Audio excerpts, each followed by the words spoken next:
May this video be the catalyst that awakens your inner potential, guiding you towards wholeness and unconditional love.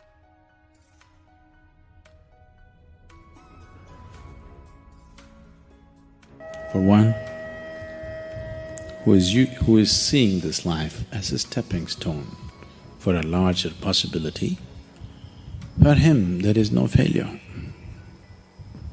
For one who is looking at the simple events of this life itself as the goal of life, for him there is failure and success.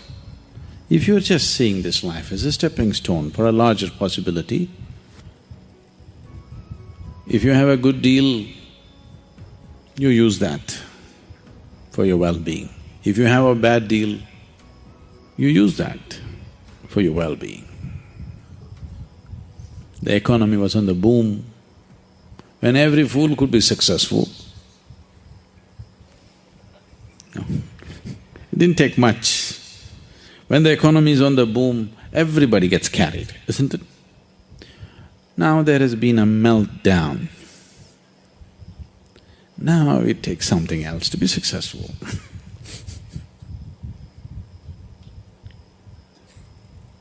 So, when the economy was on the boom, you could have brought a certain dispassion towards the money that's flowing in. Now the economy is down, the taps are all closed up. It's time to come, meditate, walk in the mountains. There's a lot of time. There's a lot of time on your hands, isn't it? When there was money, it took away your time and life. Now the taps are closed, lots of time, this is the time. So it doesn't matter what the hell happens. It doesn't matter what the hell happens with your life. If you are seeing this life only as a stepping stone for a larger possibility, then whatever the situation, it is beautiful and very useful. Very, very useful. Once there was a farmer like you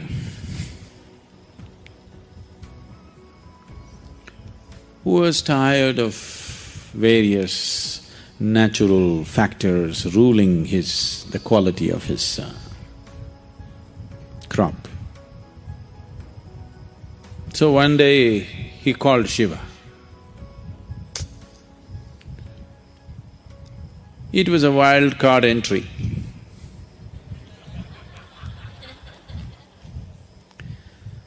So he found excess. And Shiva said, what? He said, I'm tired of all the natural nonsense happening. Obviously, you're not a farmer. I know from history that you were a hunter. You were not a farmer. You don't know what it means to farm. Why don't you leave the nature in my hands? I'm a farmer. I know when it should rain, I know when there should be sunlight, I know when there should be wind, I know everything. You don't know because you're just a hunter. And you're a crazy ascetic. You're definitely not a good farmer. The wrong times it's raining, at wrong times things are happening. You leave it to me. Shiva was one of those moods, he said, okay, nature is in your hands.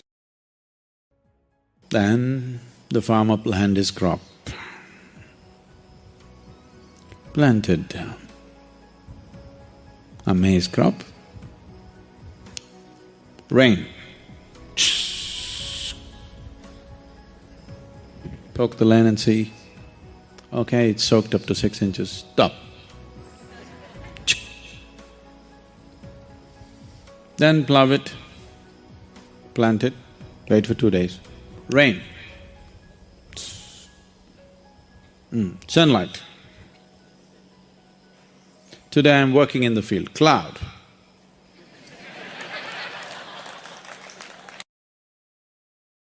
So everything just happened the way he wanted. a beautiful maize crop came. He was overjoyed, see. It's good. Nature should be in farmer's hands. And then when the time to harvest came, he wanted to see, because none of the birds were coming, he was surprised. Because that also he said, no birds, no birds. Then he went and opened and saw nice big everything, but you opened and saw no grain inside. Then he thought, what the hell is this? What did I do wrong?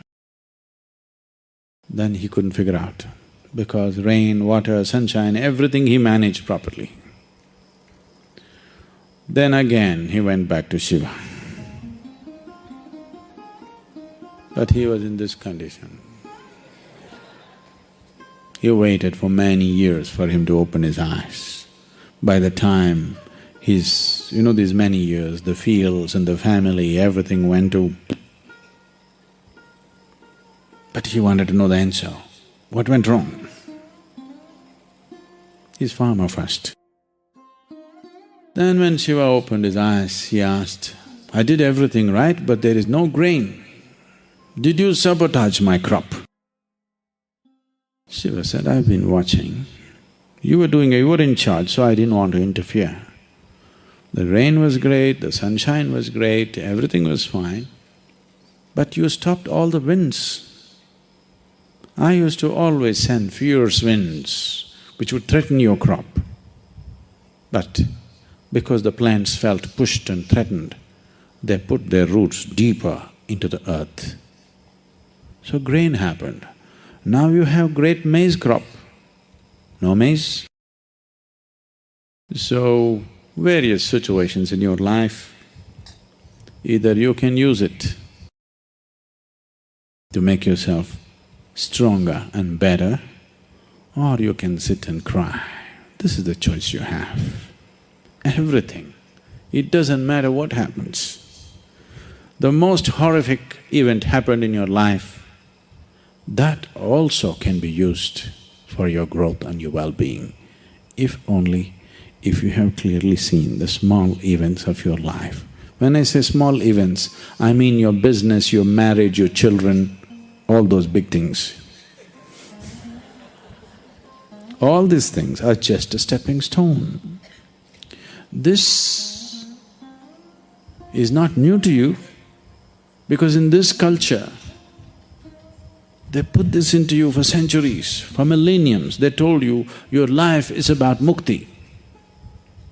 Your marriage, your business, your social life, these are all just means to get there. Either you go with it or you go without it. But whether you are a sannyasi or you're in the samsara, your only goal is mukti. Yes? The goal was not just for the sannyasis, for everybody it is mukti. If you can walk alone, you walk alone. You want party going with you, you walk with the party. That's your choice. You want to get there quick, you walk alone. You want to go there having picnic on the way slowly, you go with people. Choice is yours. But the important thing is, whatever the hell you're doing, there's only one goal. So if you have set this up, then all the events of life, everything is beneficial. The boom is beneficial, the meltdown is even more beneficial actually. It is also ecologically very good, the meltdown.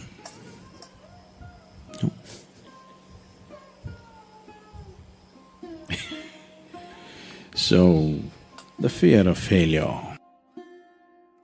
Failure is bad enough. Fear is adding spice to it, isn't it? Success happens to you not because you desire it, because you earn it. Everybody desires it. It comes only if you're capable of it.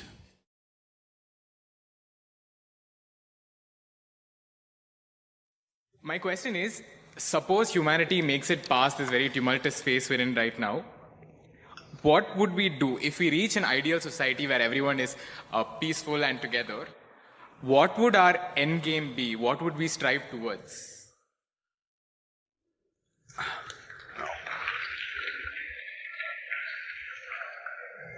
Is it a deal between you and these guys?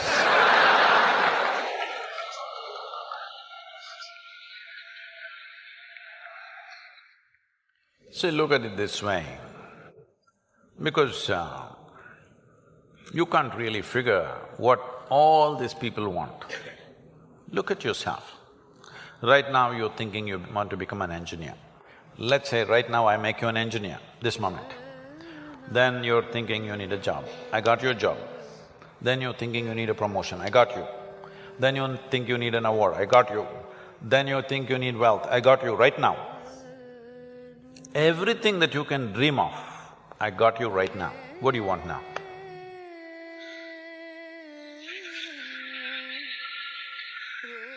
Yeah, I can do that for you.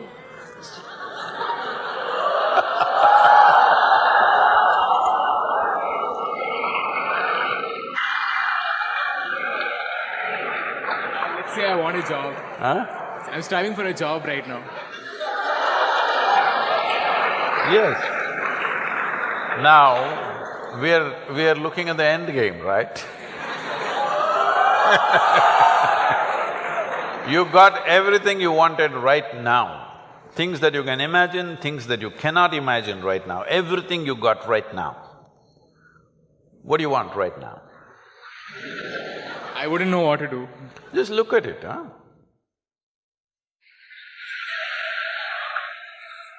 See, when you say this, what it means is, all you want in your life, what you're seeking is struggle. To get a job, it must take 3 years, then you will feel, wow, I got a job. Look at all the people who have good jobs, look at them walking on the street. Are they going blissfully, dripping ecstasy? Hello? Miserable guys, they're getting blood pressure, going to work.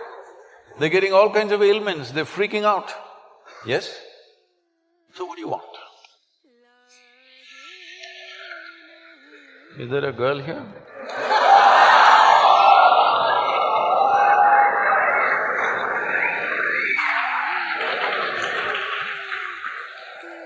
What do you want? I don't know anymore. That's good. I do not know, I like that. Because actually you do not know. Everybody keeps fooling themselves at every step in their life, thinking, what I want is, I want to become an engineer, I want to become an engineer. It'll keep you busy for 5-7 years. Then I want job, it keeps you busy for another 1 or 2 years. Then I want this kind of job, that keeps you busy for another 8-10 years. I want that much money, that much wealth, that keeps you busy for another 25 years. I want this kind of girl, that kind of boy, that keeps you busy for a few years. Then children will come, I want my child to become this. Well, we are preparing for your funeral.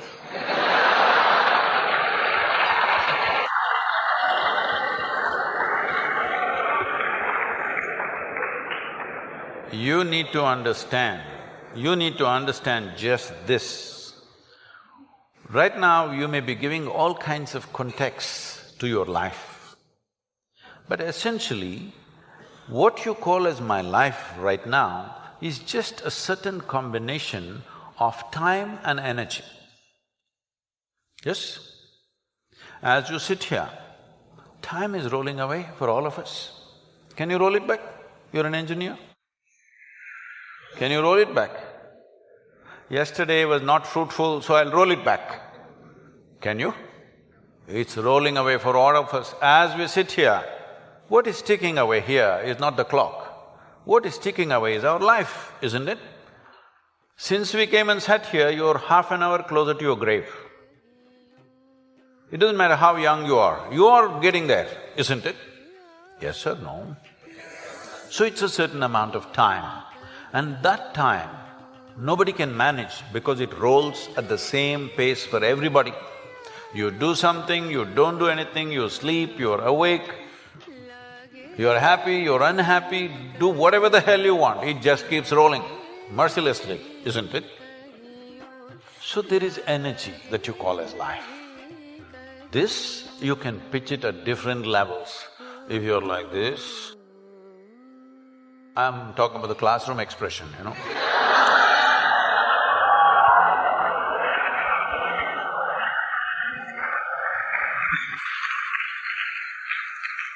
If you're like this, 24 hours feel like 1,000 years.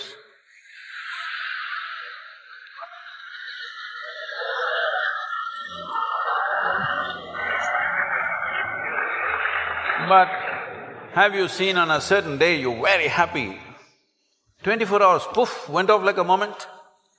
Yes or no? So, time is a very relative experience in individual subjective experiences. If you're joyful, if you live 100 years, it feels like a few moments, it's gone. Only miserable people will have a long life. Because if you're miserable, you'll always feel life is too long that you will want to cut it short. But if you're joyful, the possibility that a human being holds, before you look around, it's over, really. But what possibility this carries? So what you need to manage is your energies, because life is a certain amount of energy, it's not limitless, but it can be enhanced. If you function at one level of energy, what you do in 10 years' time, if you function at a different level of energy, the same thing you can do in 1 year's time. So if both people live for 100 years, in terms of impact and profoundness of experience, one has lived for 1,000 years, another has lived for 100 miserable years. So this is all you can do. You may think right now, engineer, this one, that one, these are all limited contexts you're setting for yourself. Fundamentally as a life, it's just time and energy, isn't it? The question is what you make out of it. Do you want to make something out of it? There's no compulsion you have to make something out of it. When I say making something out of it is not a social phenomena I'm talking. What should you become in the society? That's not what I'm talking. Fundamentally, you have come here in terms of life is you want to experience life. Question is how profoundly. Right now, if people want to experience life, what are they experimenting with? They will experiment… not this, this. Yeah, I know you guys.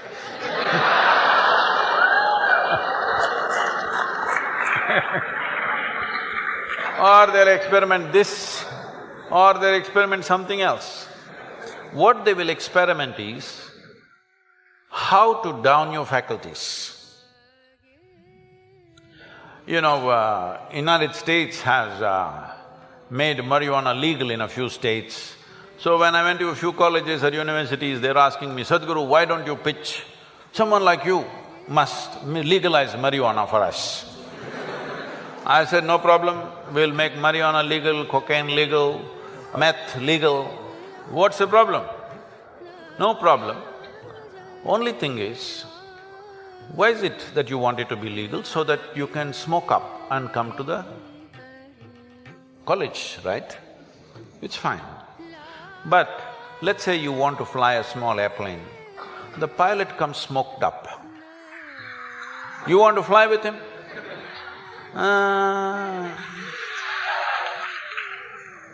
Because the guy is already flying without the airplane.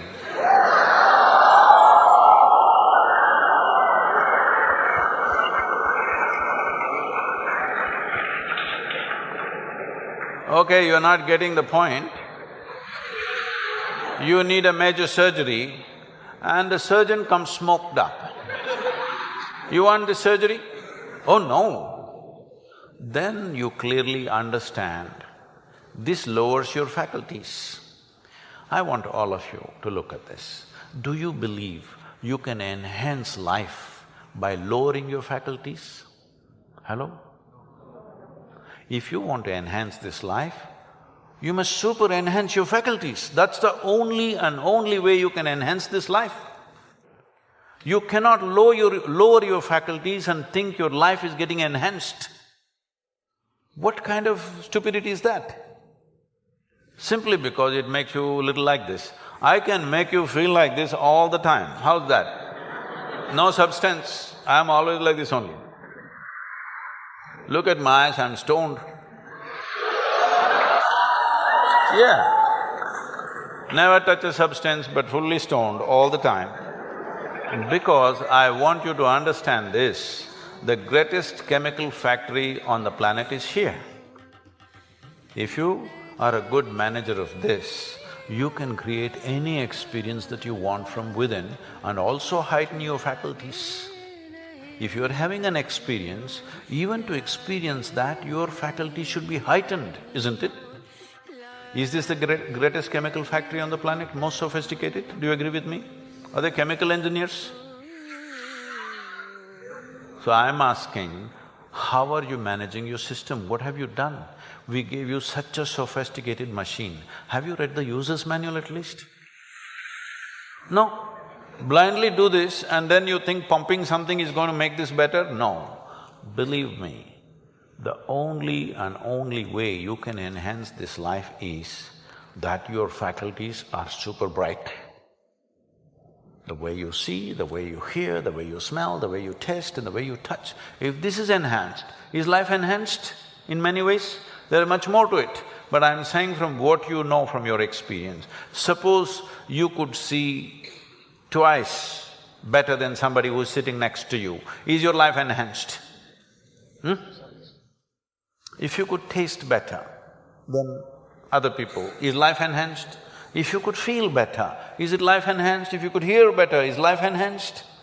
On this level you understand this, but there are many other dimensions of human faculties. If you enhance this, if you sit here, you will be blissed out simply sitting here.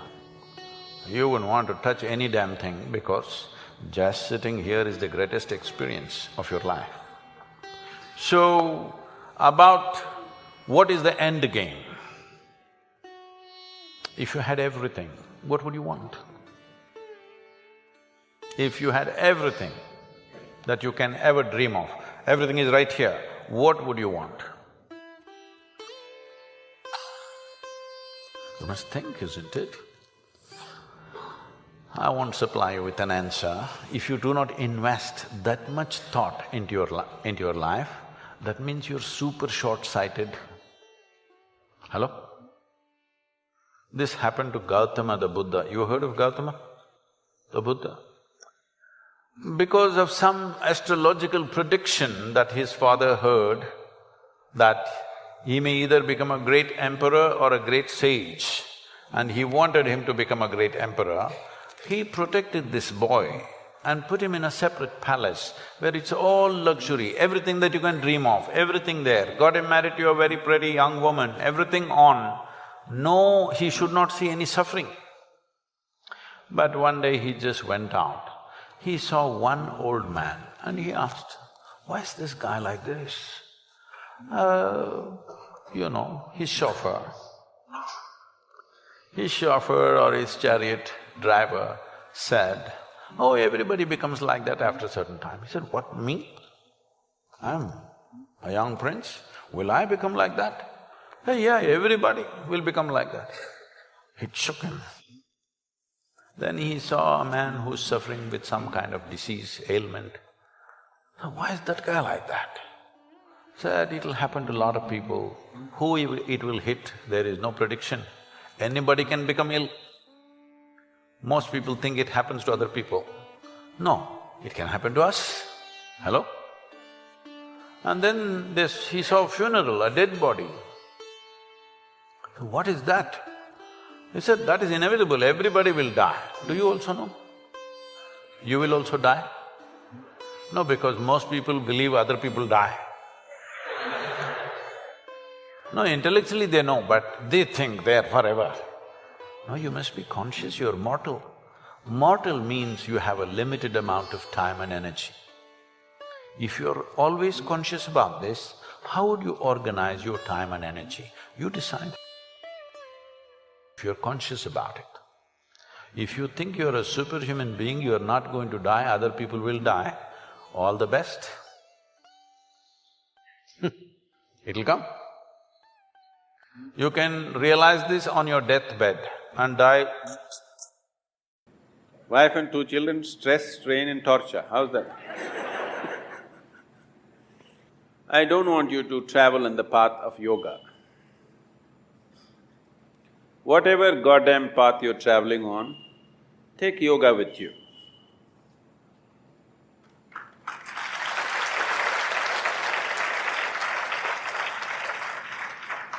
It will make the path easy and beautiful. Whether you go north or south, if it is dark, you take a torch, isn't it?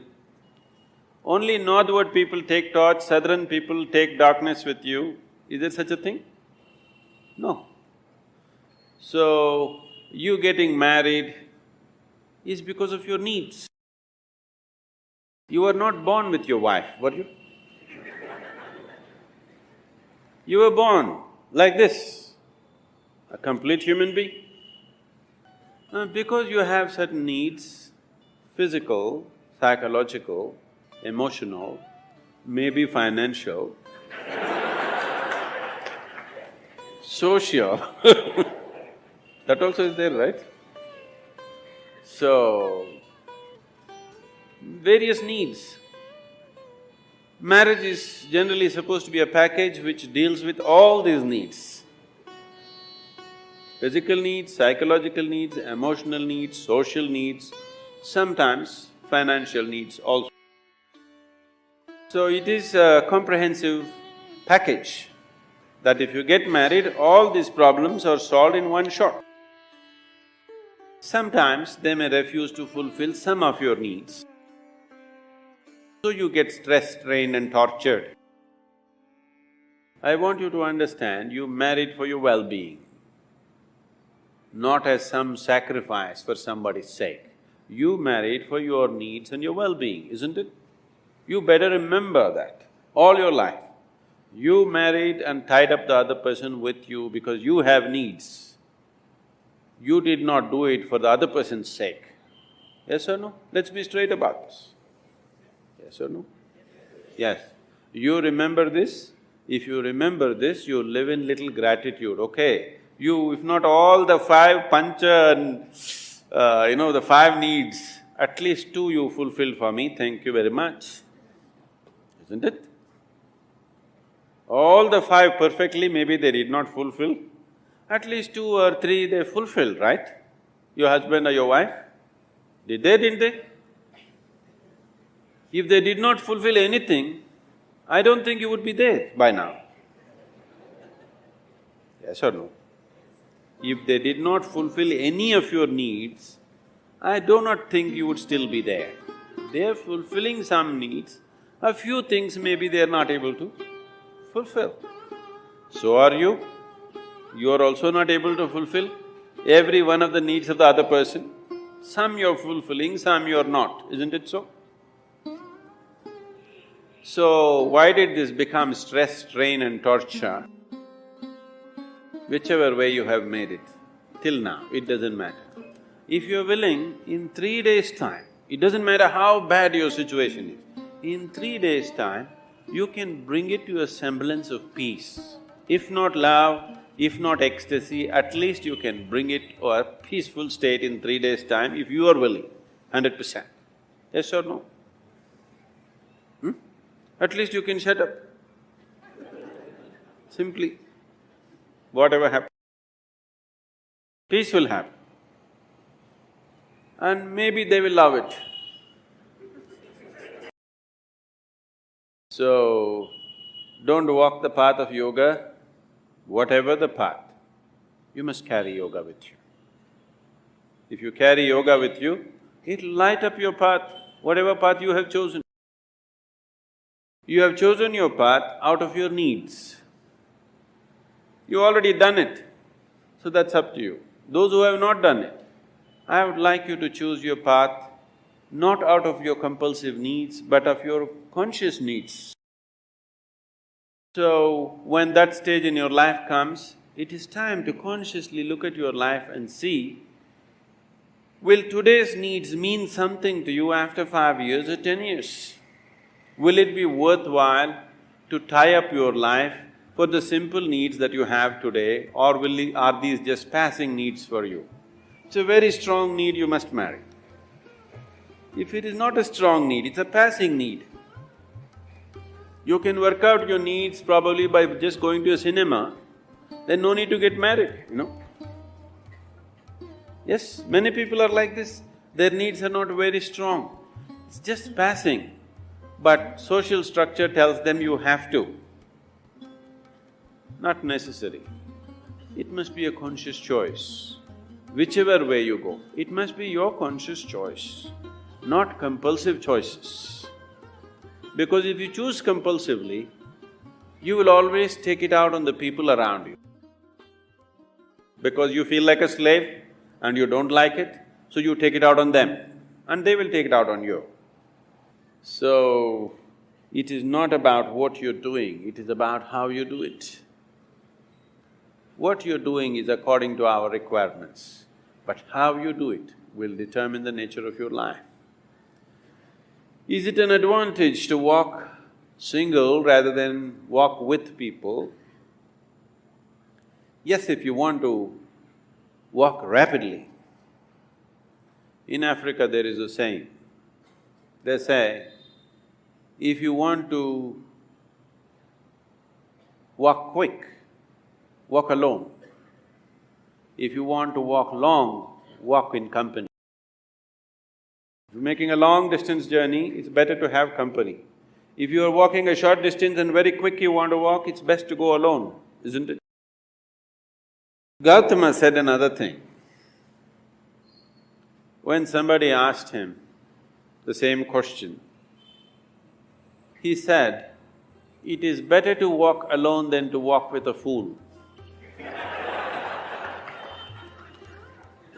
Because by looking at you, he is very clear, who else will marry you?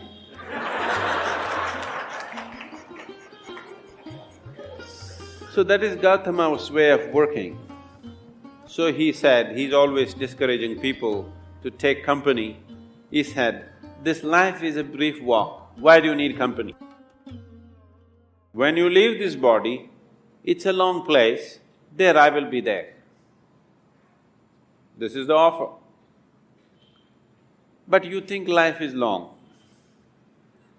So maybe you need company. If you need company, you take it. But how you conduct this company is very important. If you want to conduct this sensibly, one of the most important things that you need to do, particularly with your children, you must do this, is your psychological and your emotional framework should be around the basic fact of life. The basic fact of life is that you're mortal.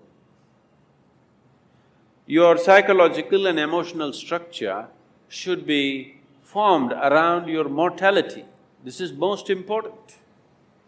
If you're constantly aware that this is a brief life, any moment you'll fall dead actually, then you would organize your life and conduct your life in a certain way. When you know time is ticking away, any moment you'll be knocked down, you have no time to get angry with somebody, isn't it? You have no time to fight with somebody here. You have no time to sit there depressed for a long period of time because tick, tick, tick, tick, it's going away. Because your psychological structure is organized around your immortality, because of that, you have lot of time to fight, to be depressed, to be frustrated, to fret, to fume. You have lot of time. So it's very, very important that everybody organizes their psychological and emotional structure around the mortal nature of our existence. After all, you are just a baton carrier between the last generation and the next generation, isn't it? Yes? For a brief time it's in your hands, this world. Afterwards, somebody else is going to take it. You will see, taking the baton from the previous generation happens in most ugly ways, handing over the baton to the next generation happens in horrible ways, simply because people's mind is structured around their belief of immortality. They don't see they're mortal. If you're constantly aware that you're mortal, sense will naturally dawn upon you.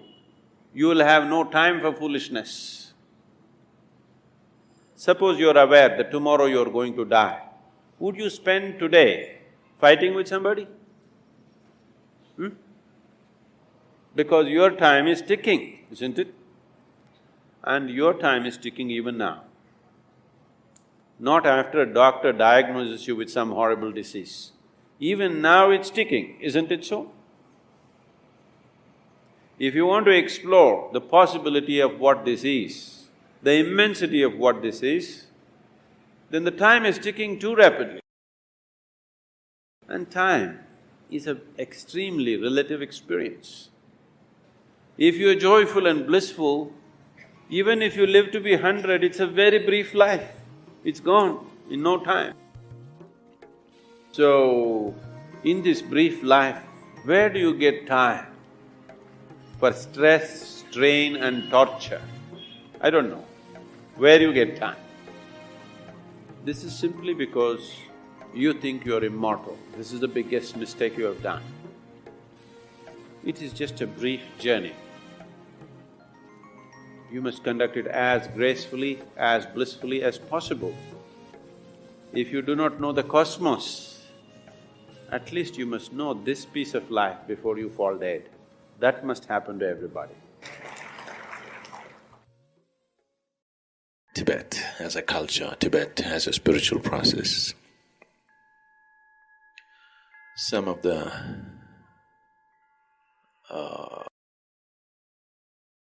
all-time greats in this culture have been a combination of spiritual process and occult.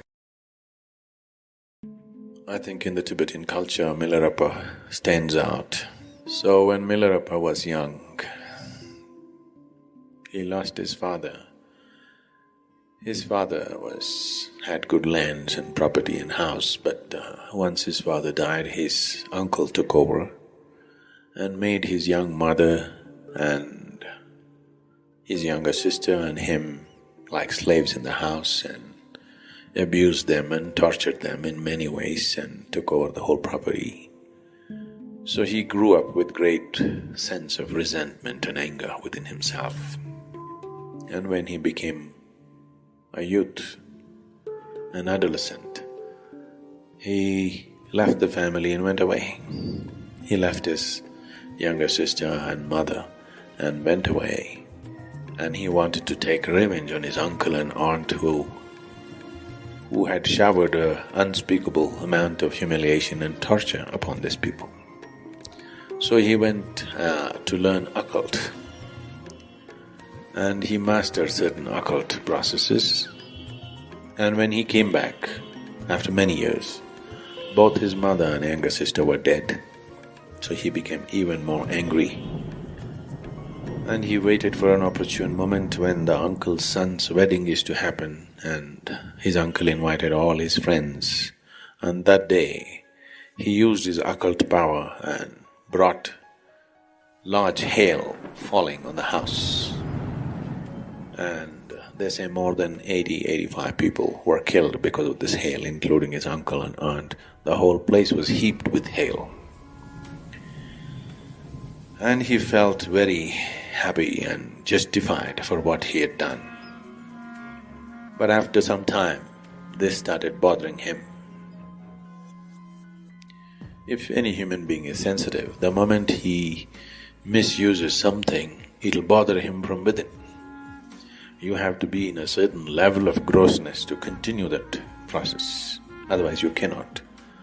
Because the very nature of how this life is made, if there is a misuse at a very fundamental level, it is not conscience. I'm not talking about social conscience, I'm not talking about morality.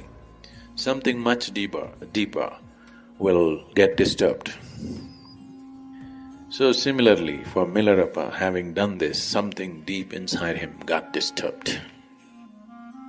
So he decided that he has to absolve himself of all this. He thought he has misused life in a very fundamental way.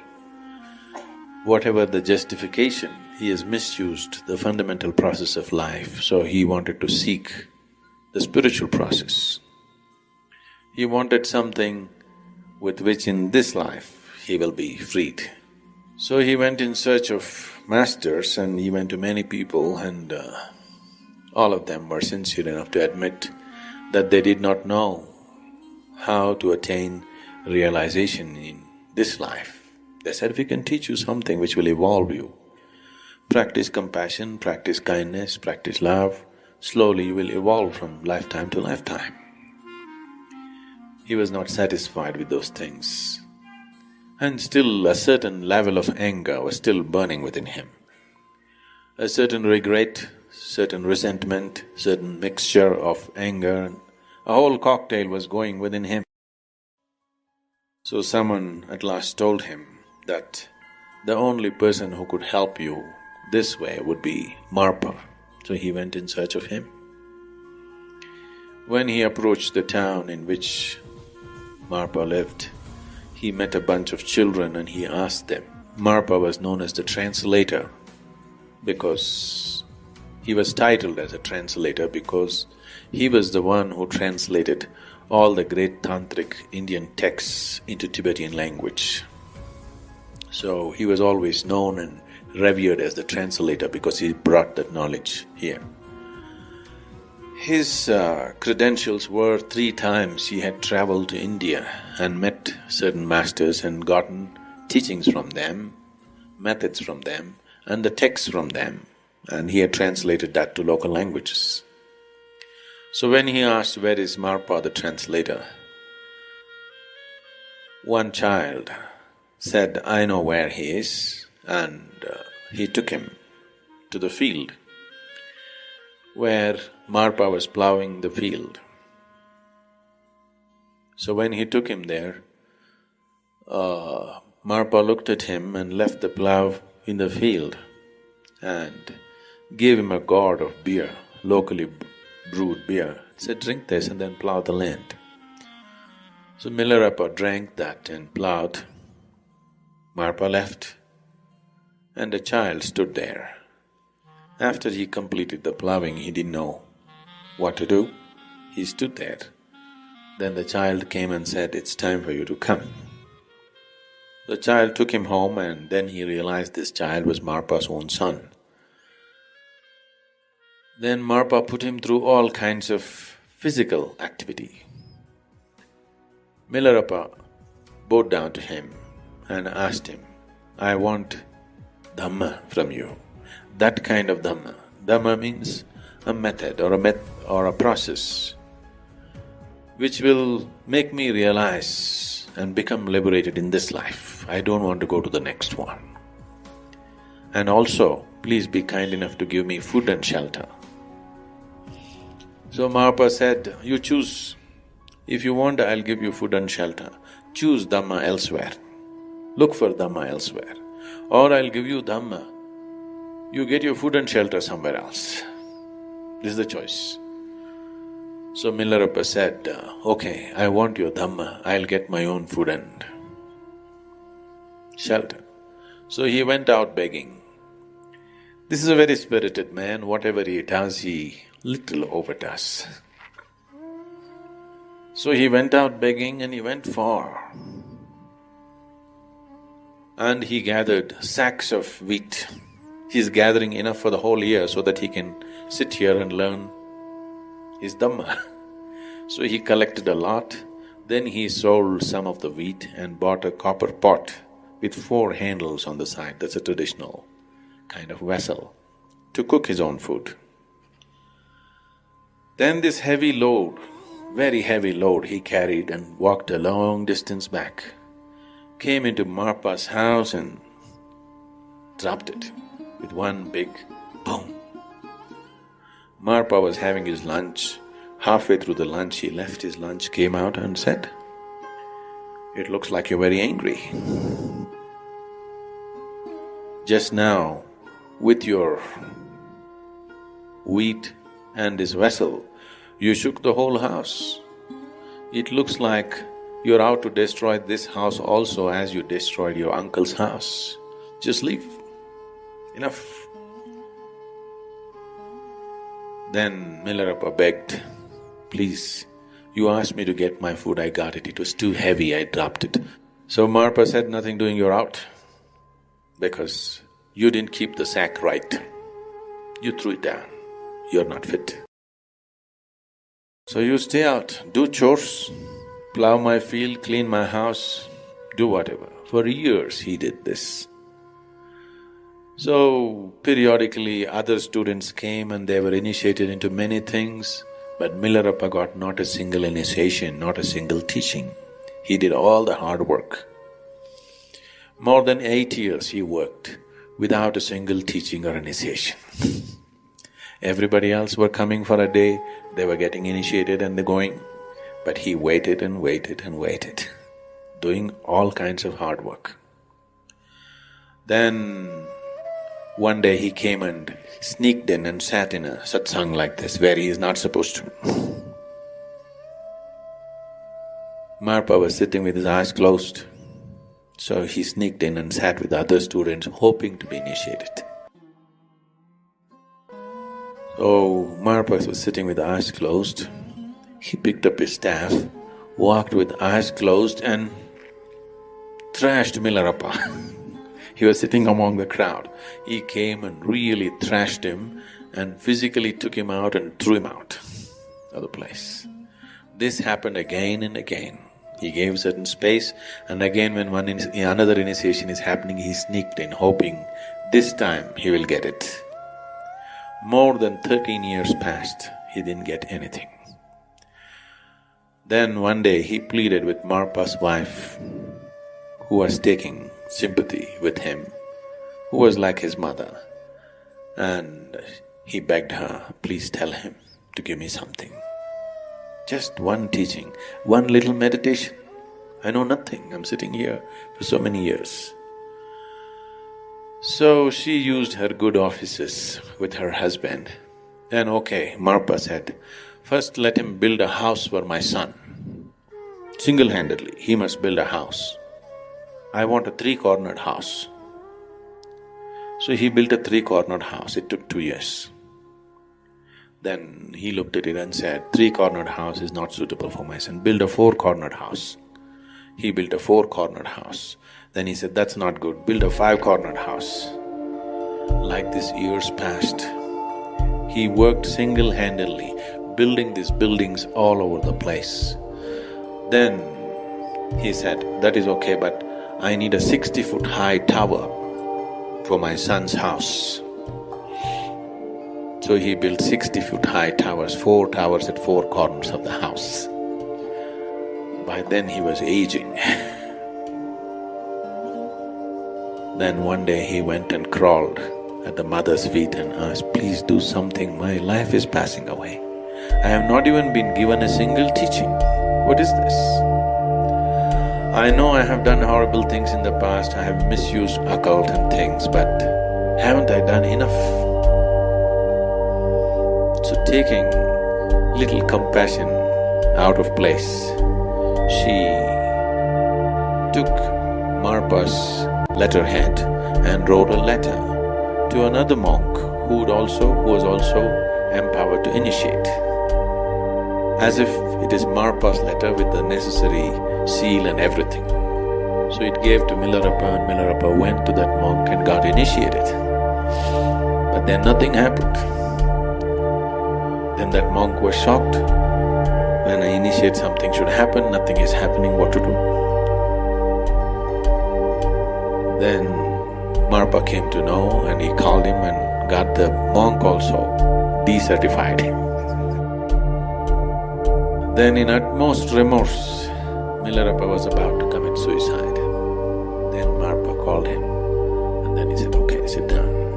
And he gave him teaching. He said, for what you have committed in the past, I was just giving you methods to work it out, but you are taking your time unnecessarily. If you just go by my word, this would have been over long ago. but you do everything and you take one sneaky way out. Because of that one sneaky way, you're postponing everything for many years. Now your remorse is truly touching the very core of your being. You're willing to die for it. Now you're ready, and he initiated him. And on the very third day, Milarepa had a vision of Dakini. You've heard of Dakini? In the tantric technology of doing things, for every chakra they created one goddess, a female form which has been consecrated and made alive, which can be called forth to do things. Nobody does anything significant without the help of these forces. So Dakini came in his vision and she said, Marpa has given you teaching, but without one fundamental aspect, which he himself does not know. You seek it from him. Ask him if he knows. Then Milarepa went to where Marpa was. Marpa looked at him and said, "Why are you here?" Then he said, Dakini came and said this, I don't know whether this is for real or this is my imagination, but this is what happened, so I had to come and ask you. Marpa bowed down to Milarepa and said, even I don't have the teaching, so let's go back to India. Both of them traveled back to India, to Marpa's guru, who was somewhere in the border of Nepal and Bihar. So they walked all the way, they went there, and when Marpa said this to the guru, that like this Dakini came and said that this particular teaching has not happened. The guru looked at him and said, this is not yours. This could not have happened to you. How did you get this? Then Marpa said, this is not me, this is one of my disciples. Then the guru turned towards Tibet and bowed down. He said, at last in the dark north, one little light has happened. So he called Milarepa and Marpa and gave the whole teaching as to how to attain to one's fullest enlightenment in this life. And they came back, and Marpa, who started as a guru, became like a disciple to Milarepa. Milarepa became a shining light in the Tibetan culture. A lot of things that have been done in the last 300–400 years in the Tibetan culture essentially is from the basis that Milarepa set up.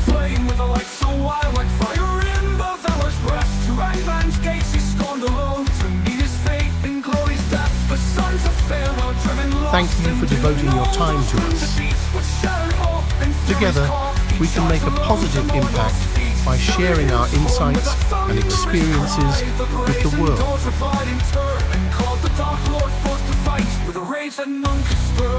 Under blackened skies, they clash in fire. A dance of steel, a test of wills. In every blow, a hero's pyre.